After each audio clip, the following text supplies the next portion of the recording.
Hello and welcome to episode 6 of Everything Everywhere All at Once, the connecting of everything everywhere all at once. I'm your host, Stephen Edwards.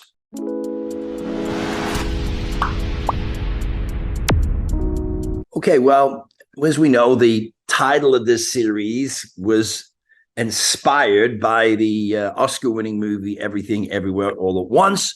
And as it turned out, the movie was also about what my intention was to talk about, which is how everything everywhere all at once is seemingly happening to us in our everyday lives, not just in this multiverse, and also that the multiverse is already here. We're already experiencing it.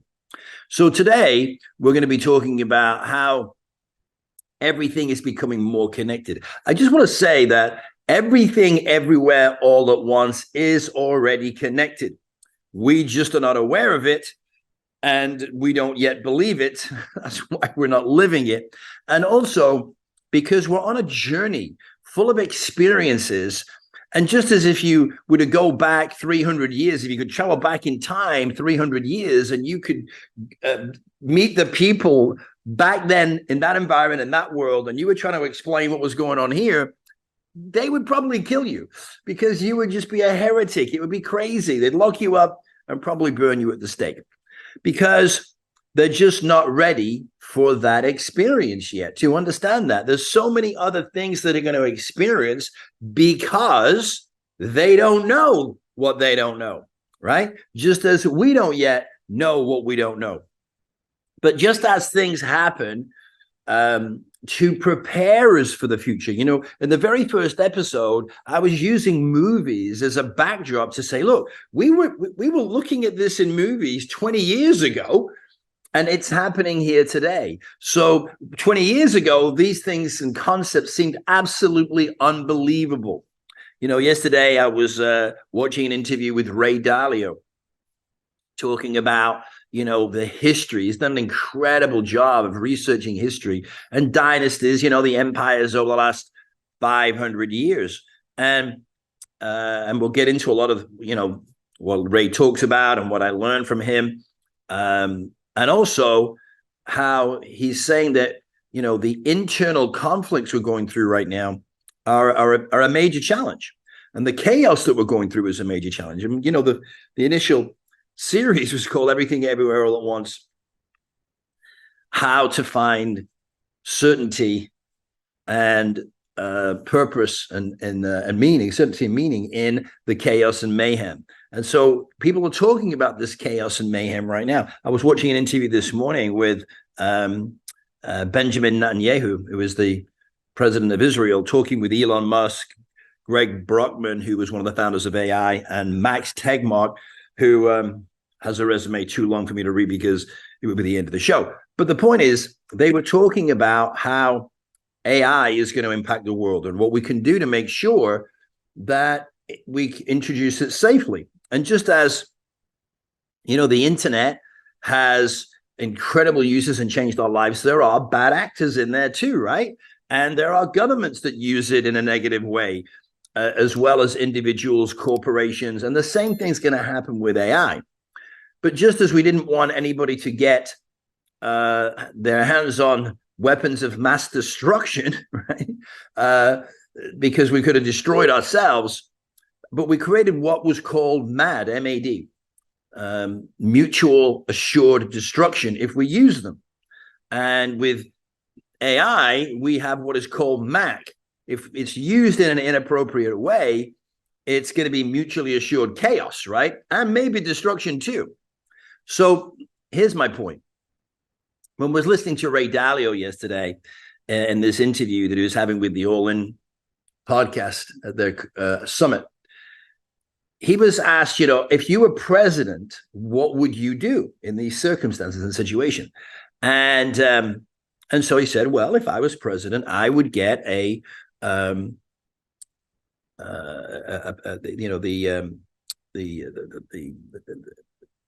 the people that run the country, or maybe I can't think of the name of it right now, but I would have a bipartisan group of people that would engineer structures that would be non-partisan, so bipartisan, and come up with solutions that would serve the people rather than a political persuasion.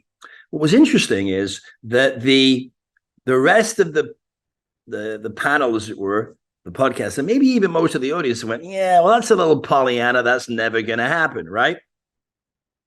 And he kind of agreed to the end of it. He said, it's probably not going to happen, right? But first of all, only by introducing the concept and having it in your imagination, right? People can't imagine these things, but if they could, they can happen. So when I'm talking about everything is connected, when I'm talking about conscious evolution, I'm talking about how we can create this harmonious experience here on earth, what some people might call heaven on earth. It might seem impossible, but what I'm showing you here is that there are stepping stones that we're already on the journey. We're on the yellow brick road. We're going to the Emerald City. The question is, are you coming with us, right? It's not really going to get there. Will you still be here?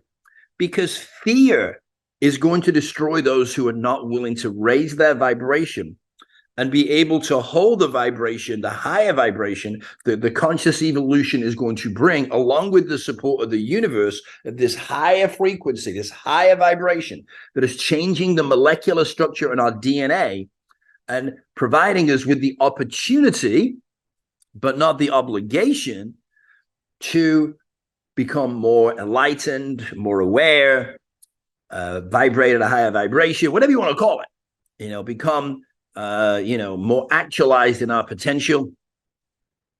The word woke just came into my mind, but that's not a good word right now. So you get my point now, right? So semantics, language can get us all in a fluster.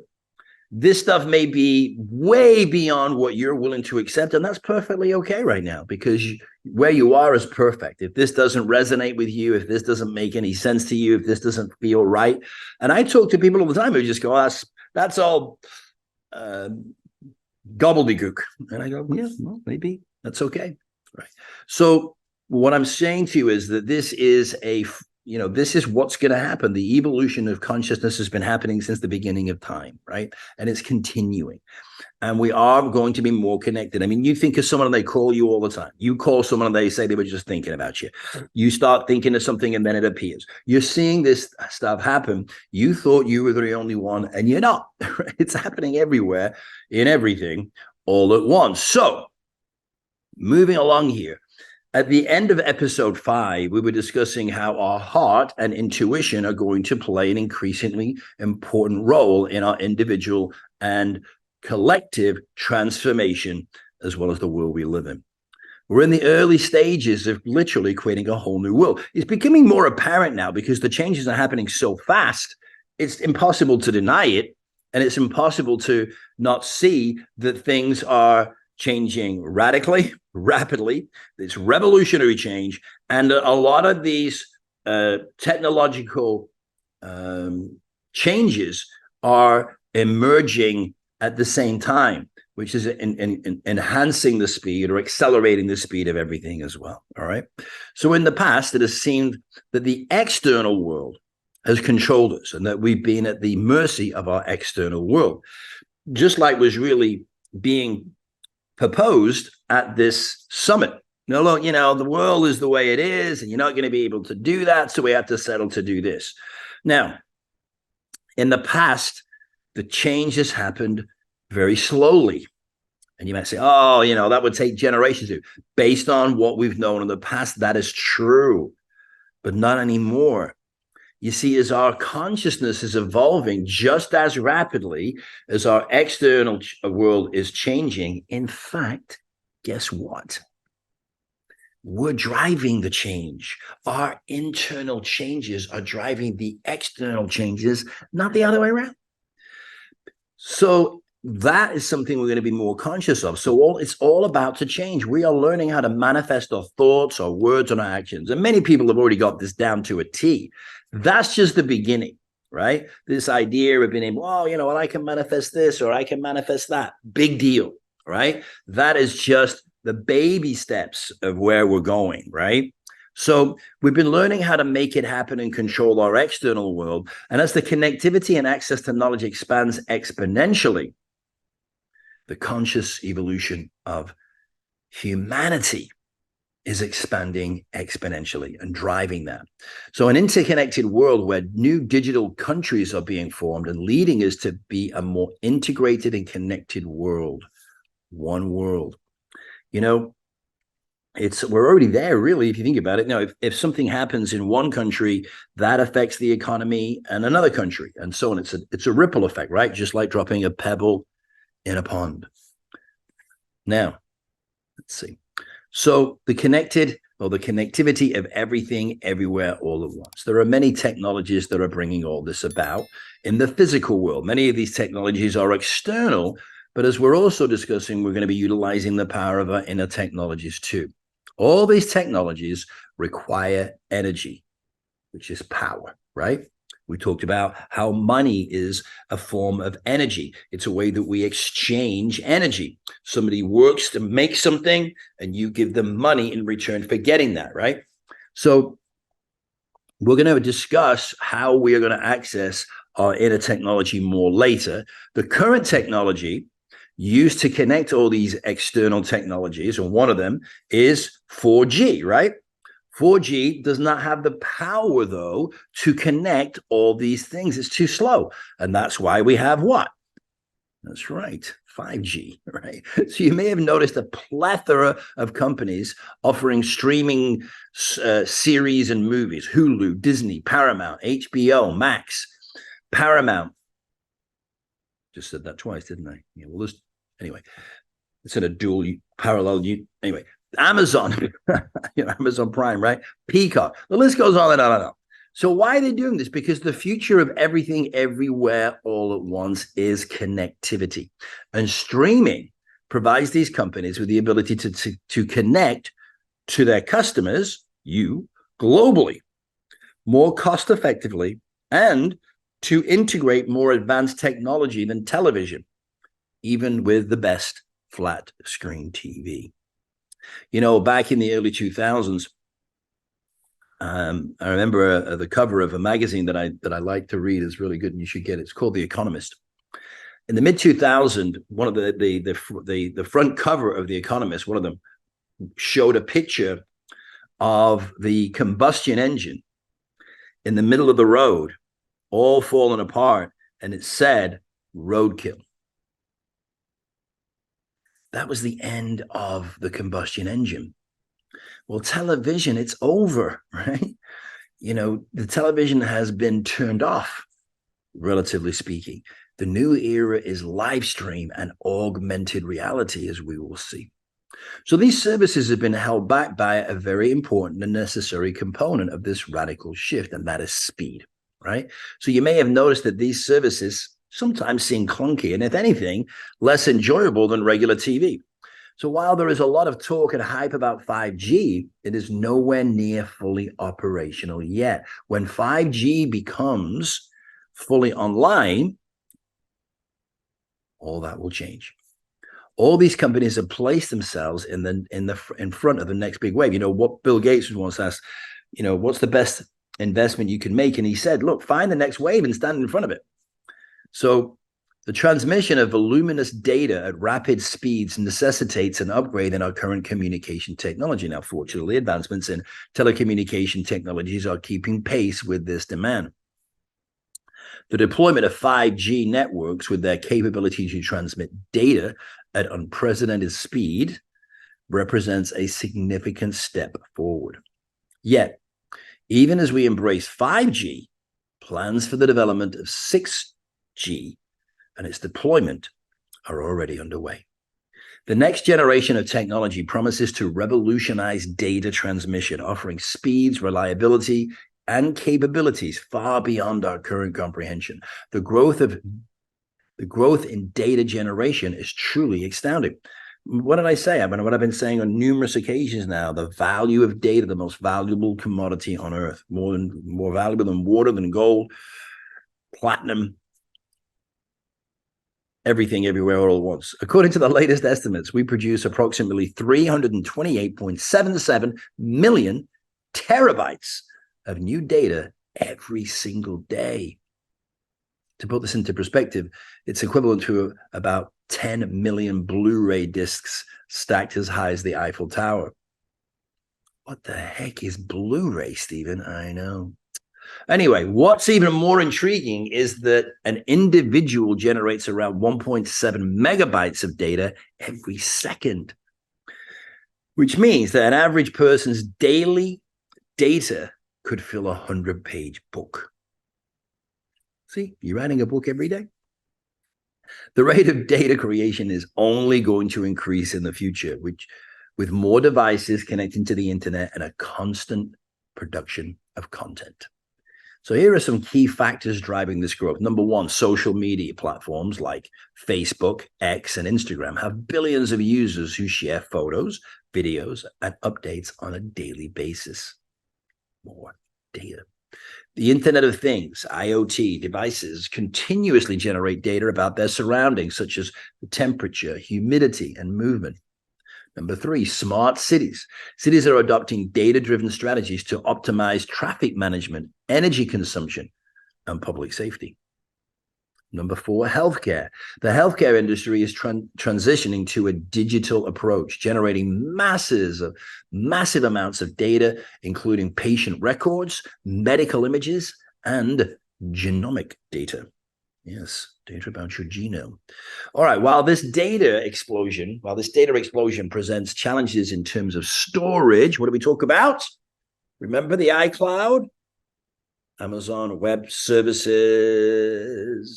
as well as all these other iCloud services, right? And their management. It also provides opportunities for deeper insights into our world. All right, and then the other issue that's been coming up, and you've all heard about this, is ransomware, where these high-tech hackers hack into the major corporations' database and they hijack it. And then then you have to pay them a ransom for them to give it back, right? So as we learn how to harness the power of data, it can enable better decision-making and greatly enrich our lives. Data is now, like I said, considered the most valuable resource in today's world. While water sustains life, energy powers our civilization, food nourishes us, and natural resources fuel our economy, data is emerging as a key player in the digital age. Once considered a byproduct, data is now recognized as the most valuable asset or resource. It serves as the backbone of decision-making, product and service enhancement, and our overall understanding of the world. In the modern digitized world, companies are allocating extensive resources to data collection and analysis, harnessing this vital asset to gain a competitive edge. Now, protecting this data is also a major focus. It is called cybersecurity. Companies are vulnerable to cyber attacks. And, this is where they're saying the next wars will be fought, right? In cyberspace, right? Getting control of power, getting control of the water supply, getting control of all these different things through cyber attacks. The type of cyber attack where hackers hold companies to ransom by hacking their data and holding them hostage is called ransomware. So ransomware is a type of malware that encrypts a victim's data and demands a ransom payment in exchange for the decryption key. Hackers often target businesses and organizations because they know that these entities are more likely to pay ransoms in order to regain access to their critical data. We're seeing it happen with governments as well now, though, right? So ransomware attacks have become increasingly common in recent years, and the cost of ransoms has also been rising. Here are a few examples of recent ransomware attacks. In May 2021, the Colonial Pipeline, a major U.S. fuel pipeline operator, was forced to shut down its operations after a ransomware attack. The company paid a $5 million ransom to regain access to its systems. Why? Well, what do they say? You don't pay ransoms. Well, it just made such economical sense that the cost of not paying it was just going to be so high that it was really insignificant in relationship to the cost of not paying it. So in June 2021, JBS Foods, the world's largest meat packer, was also hit by a ransomware attack. The company paid an $11 million ransom to recover its data. See, this is another way you can make money. I'm kidding. All right. In July 2021, Kaseya, a software company, was hit by a ransomware attack that affected thousands of its customers. The company paid a $60 million ransom to regain access to its systems. And these are just a few examples of the many ransomware attacks that have occurred in recent years. Look, businesses of all sizes are at risk of being targeted by a ransomware. There's plenty of opportunity out there for these ransomware hackers. So it's important to take steps to protect themselves. And so companies are spending about 10% of their revenues on security. Ransomware attacks increased over 37% in 2023, with the average enterprise ransom payment exceeding $100,000. With a $5.3 million average demand. Okay, so as you can see on this, I'm showing you this graph, experts project that ransomware will cost corporate America $278 billion in 2028. Okay, so data is being mined. Data is often dubbed the new oil, and it's become an invaluable commodity in the current technology-driven era. Okay. As we delve deeper into the digital age, the value and importance of data is set to amplify, propelling us into uncharted territories of insights and opportunities. This treasure trove of information fuels innovation, catalyzes growth, and has a transformative potential for businesses. So in comparison to other resources considered valuable today, data, with its profound impact on decision-making and strategic planning, emerges as arguably the most precious resource of all. So in future episodes of Everything Everywhere All at Once, I'm going to show you how to build a valuable cache of data, a database that you can then monetize. I know. Think of everything. Genius. All right. So 5G is the fifth generation of cellular network technology, and it offers a number of improvements over 4G, including faster speeds. 5G can theoretically reach speeds of up to 100 gigabits per second. I know. I don't know what that means either. All right, so it's up to 100 times faster than 4G. Oh, okay. This means that users can download large files in seconds, stream high-quality video without buffering, and play online games with minimal lag. Lower latency, latency is the time it takes for a signal to travel from one point to another, and 5G has much lower latency than 4G.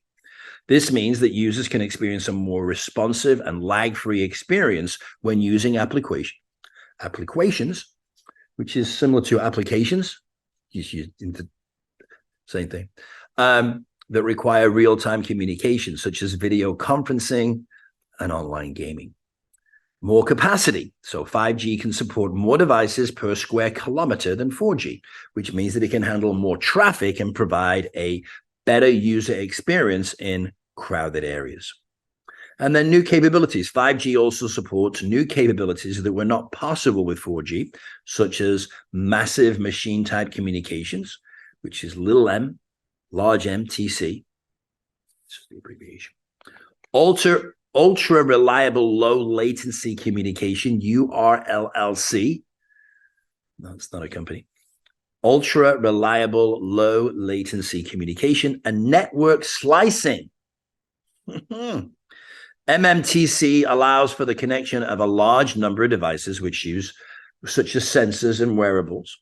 URLLC provides for ultra reliable and low latency communication, which is essential for applications such as self-driving cars and remote surgery. All right, so network slicing allows for the creation of multiple virtual networks on the same physical networks.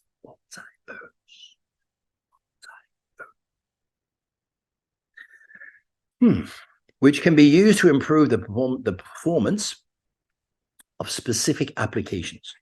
Here are some estimates from industry experts on when 5G will be fully integrated into our current system and lives.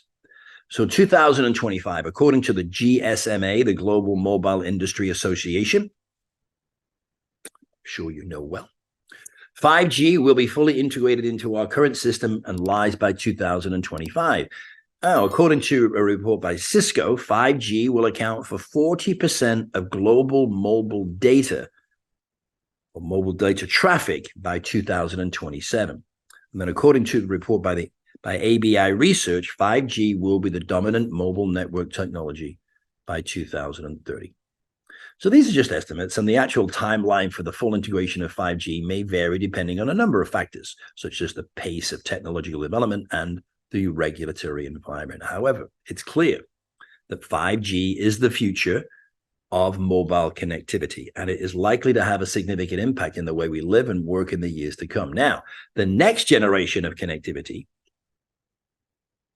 will be, as I've already mentioned, 6G. Okay, so 6G, well, if 5G was the fifth, yes. So 6G is the sixth generation of cellular network technology, and it's still under development. However, it's expected to offer even greater improvements over 5G, including even faster speeds. 6G is expected to reach speeds of up to 1 terabit per second, which is, you guessed it, 100 times faster than even 5G. Even lower latency. 6G is expected to have latency of just a few milliseconds, which is even lower than 5G. Even more capacity. 6G is expected to support even more devices per square kilometer than 5G. New capabilities. 6G is also expected to support new capabilities that will not be possible with 5G, such as augmented reality, virtual reality, and tactile internet. Yes, you're going to be able to feel it. AR and VR allow users to interact with virtual worlds. Yes, the multiverse is going to get bigger. While tactile internet provides users with a sense of touch over the internet. Yes, more multiverses. You think things are going fast now? This will give new meaning to everywhere in everything all at once, right? All right, so this internet or global connectivity of everything everywhere all at once is going to bring us closer together, for better or worse, right? There's going to be no place to hide. As with everything everywhere all at once, that brings opportunity and challenges. One of the positives in places that have been so remote they have had no access to internet or connectivity are going to have it, right? And this is going to give them connection to other parts of the global humanity, and they're now going to be part of, not apart from, the rest of humanity. This is a whole new level of connectivity never seen before in the history of everything, everywhere, all at once. Now, speaking of connectivity, oh yes, Elon had to be in there somewhere, didn't he? Right? So he has a company called Starlink. Yeah. And, you know, as with everything Elon does, there's always some controversy with everything, right? And I know that just recently there was controversy over the fact that he got a phone call late in the night because Elon gave the use of the Starlink satellites to, or the use of, give the satellites. Here you go, Mr. Zelensky. Here's some satellites. Enjoy that. No, he gave access to these satellites for communication purposes to the country of Ukraine in their fight against the Russians, right? So he gets a phone call in the middle of the night. I don't know if Zelensky has Elon's home number. This is just the story, all right? But somebody got a call in the middle of the night from somebody from the Ukraine and somebody at Starlink. And I guess eventually someone called Elon to find out what he wanted to do, because the Ukrainians and I guess Zelensky were calling to get Elon to open up the Starlink satellites over Crimea because they were planning an attack on the Russians. It's like a movie, isn't it? Anyway, well, Elon said, I can't do that. We're under strict instructions not to do that because of, anyway. So I think the Ukrainians got a little ticked off, and Elon said, look, I don't work for you. Right? We're American, right? And if the president of the United States says, I want you to do that, I'll do it, but I'm not going to just do it because you say so. Anyway, caused all this controversy. But it's interesting. So here's a guy that really, I believe, listen, nobody's perfect. Anybody can be corrupted. You got to make sure you make good choices and decisions, not personal choices because you like somebody. But he's really trying to help the world. That's his mission, vision, and part of his mission, vision, and purpose, right? And he's given this resource, provided this resource to Ukraine, and he's getting all kinds of grief. Not to mention the fact that all these companies providing these military weapons to Ukraine are getting paid by who? You're paying them. It's coming out of the taxpayers' money, right? How much are we paying Elon? Nothing, right? So he's giving $100 million of resources, and it costs to him, and he's getting criticized. Just saying, right? This is what happens when you get big. People want to shoot you down. They want to put you back in your place. But what they really want to do with this, as with everything, everywhere, all at once, they want to democratize global communication. So Starlink, which is a groundbreaking project by SpaceX, is poised to revolutionize the world of internet and communication, not only on Earth, but across interplanetary distances as well. I know, what a vision, right? So I'm trying to get people to embrace the idea and imagine the idea that we can have peace on Earth. That's not easy. But Elon's he's already on Mars, right? Interplanetary travel. I know. I feel like my vision is so weak. Anyway, this ambitious undertaking takes shape as a constellation of satellites that promise high-speed internet connectivity to every corner of the planet. Now, as of July 2023, the Starlink constellation already comprised over 4,200 operational satellites in orbit. However, SpaceX's aspirations go even further, with plans to deploy up to 12,000 satellites, creating a truly global network. In doing so, Starlink has the potential to democratize communication on an unprecedented scale, dismantling barriers and ensuring that no location is too remote for connectivity.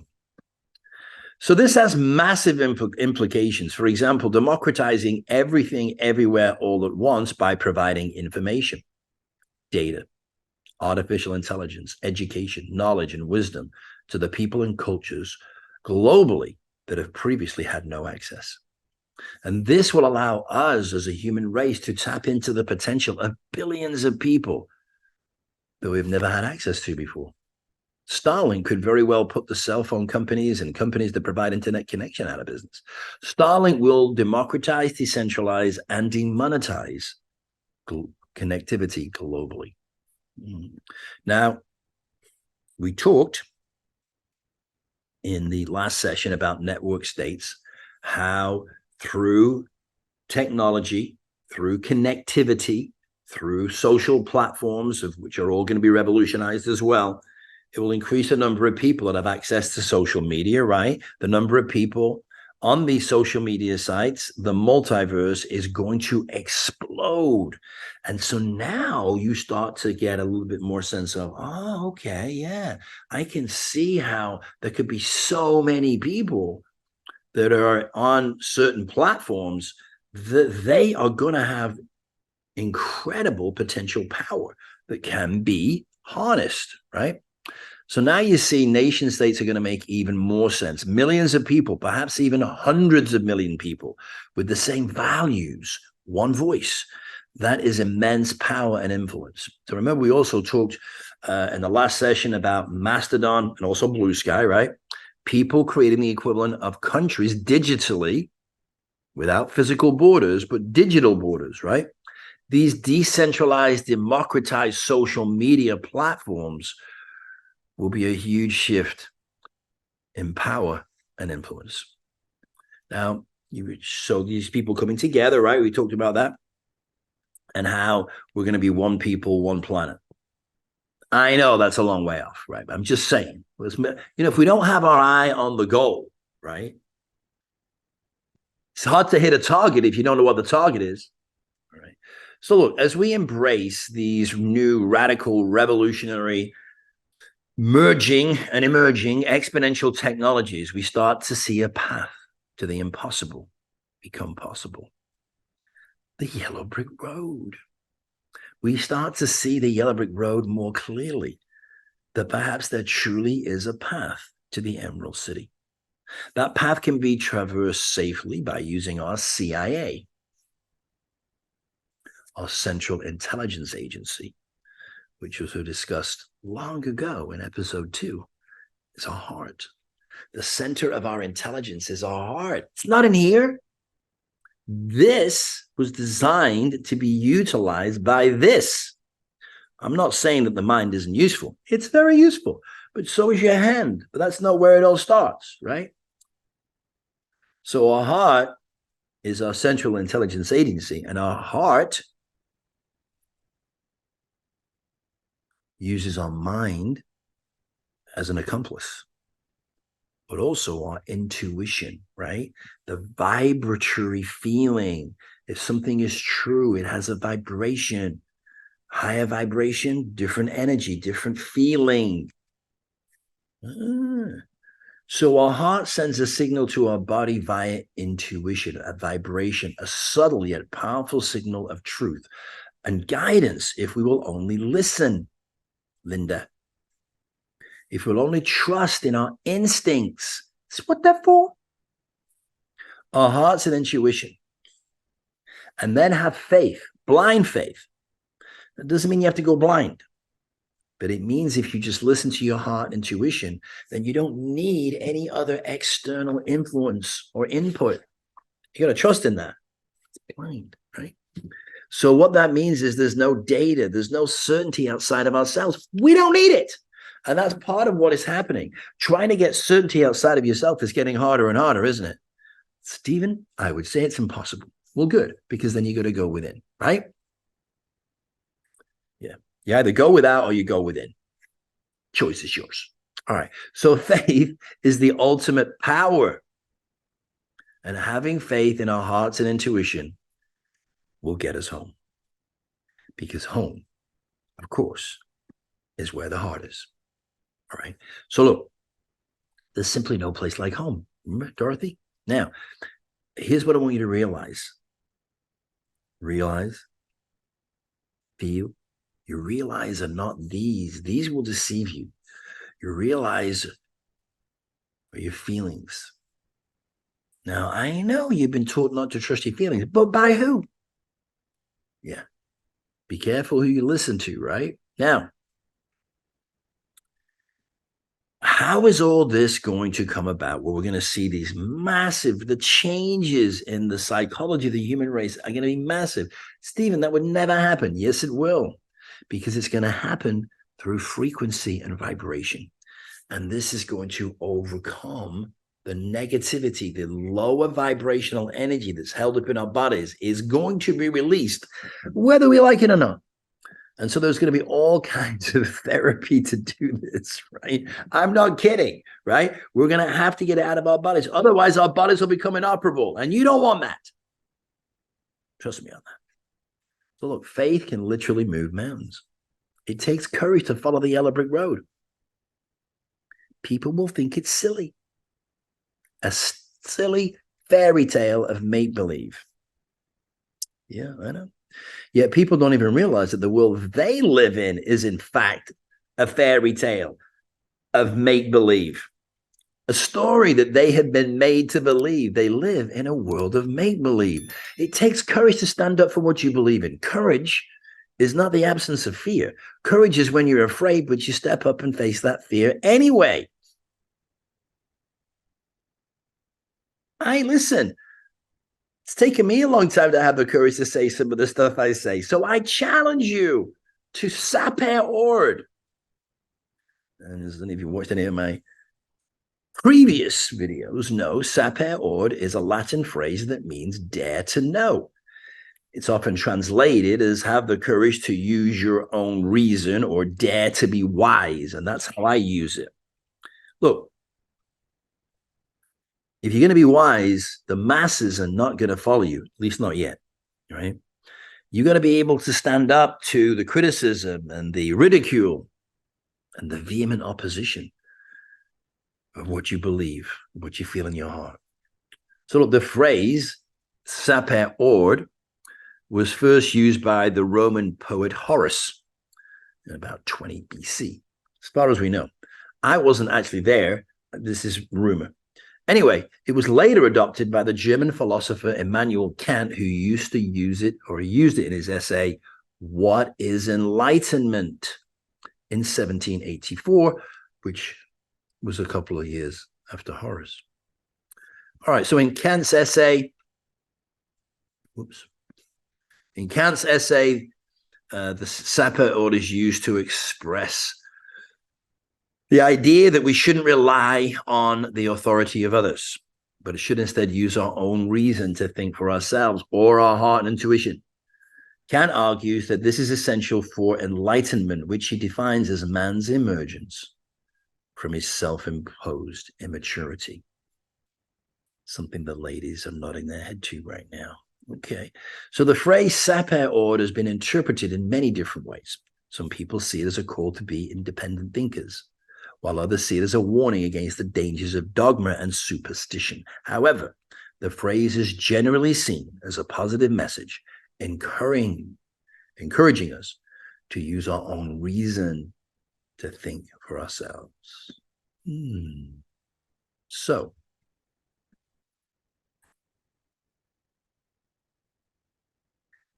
take a look at some of the other examples here, right? Of the meanings. Dare to be wise. Have the courage to use your own reason. Would you get it? Heart intuition. All right, dare to know.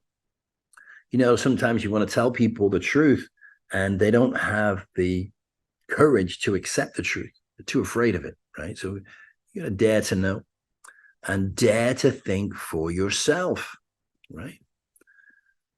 And that thought comes from where? Your heart and intuition. And then dare to be free. Not easy to be free because people want to keep you within the confines of their belief system, especially governments and corporations, right? They don't want free thinkers. So, Socrates once said, learning is simply remembering. So there's nothing really for us to learn. We're just remembering who we are. And we're all at different stages of forgetfulness. So I've taken the word dare and broken it down into an acronym for daily active remembering experience. So every day we are remembering more and more of who we really are. Genius, right? So I'm going to give you a dare at the end of every session, as I have been doing if you've been paying attention. So your dare for this episode, should you choose to accept it, I want you to make a decision based on your heart and intuition, on what your heart and intuition tell you to do. So the next time you have to make a decision, instead of looking for an external source for guidance. Now, just to clarify, this might not be like a moment where you have to make a life-saving decision, because that might not be the best place to practice this, right? But just a regular decision, right?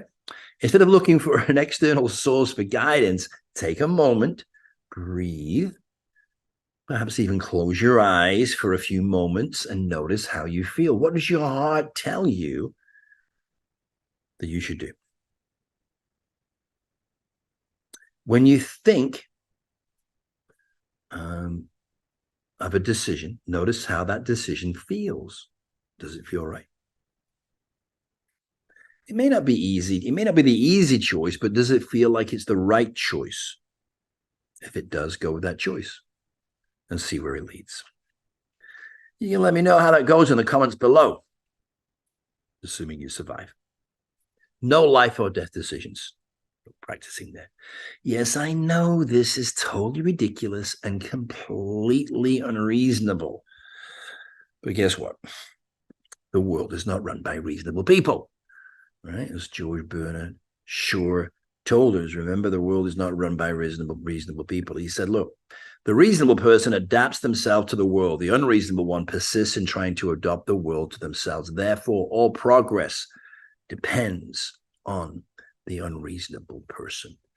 So there are no longer any limits on you. No limits to what you can create, except the limits you place on yourself. So have fun with it and be unreasonable. Share your experience just below in the comments. Not only there, but also with other people, your friends and family. Yes, they're going to think you're totally crazy and unreasonable. Let's hope so. I look forward to hearing about you and reading your comments and experiences. All right, so it's time for Soul Tree.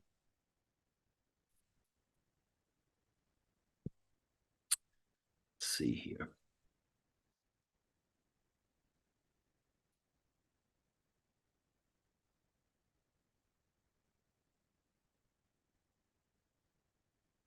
So this piece of Soul Tree is called, well, let me just explain it for a second. I had a profound experience. Some people might call it a spiritual awakening. And it all happened around the number 23. So if anybody knows me knows that 23 is what I call my number. And since then, I've experienced profound synchronicity around this number so many times. And I'll share some of the stories with you in later episodes. But for now, this piece of Soul Tree, which as many of you now know, is poetry. Soul Tree is the poetry of the heart. This is called Maybe 23. Okay, so take a deep breath. Let it out. Relax. Chillax. Get yourself in a meditative position, whatever that looks like for you. Okay, one more deep breath. Gently close your eyes and let the breath out. And this is called Maybe 23. Can you imagine a world without you? Because I didn't, and I won't. You were always in the picture and will always be in my heart. You have been there every moment, every eon, right from the start. Have you ever wondered about how your life really began? If you sit and be still and feel the truth, I know you can. Maybe I can't make you love me, but maybe I can make you smile. Maybe I can't make you love me, but maybe I can stay a while. Maybe I can't make you love me, but maybe I can hold your hand. Maybe I can't make you love me, but maybe we can just lay on the sand. Maybe I can't make you love me, but maybe I can just listen to your heart. Maybe I can't make you love me, but maybe I love you. That's a start. Maybe I can't make you love me, but maybe I can be there when you need me to be. Maybe I can't make you love me, but maybe I can just let you be free. Maybe I can't make you love me, but maybe if you like, I can hold you tight. Maybe I can't make you love me, but maybe if you like, I can sleep with you tonight.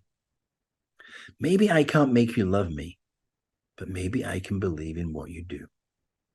Maybe I can't make you love me, but maybe I can always cherish you. Maybe I can't make you love me, but maybe we can live an amazing life together. Maybe I can't make you love me, but is it okay for me to love you forever? Maybe I can't make you love me. Maybe 23.